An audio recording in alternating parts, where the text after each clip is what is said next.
I am enjoying it, and there are several parts to the pleasure of being a Phi Beta Kappa speaker. First of all, it's always a pleasure to talk about your work and have comments and reactions from your audience, and that certainly has been happening, and it's been not only a pleasure but also useful.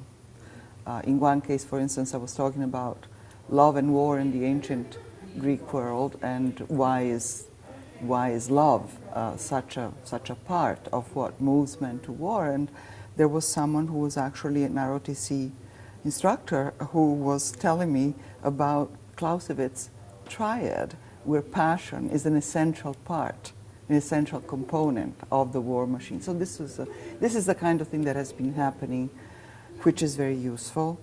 And as an experience, it is very familiar, because of course you step into a classroom and you talk.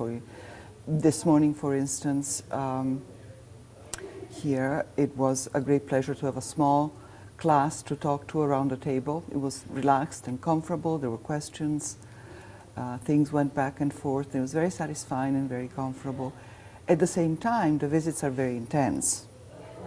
So you move from one event to another, from museum visit, which is, this was again very interesting and pleasurable this morning, and then you meet with students, and then you give a class, and then you go to lunch, and then you meet with docents, and then you give a lecture. So it's like a deep immersion in what is basically, yes, your culture, but the institutions are all different. So it's, it's quite intense, and it's also, I think, a test of stamina in some ways, if that answers your question.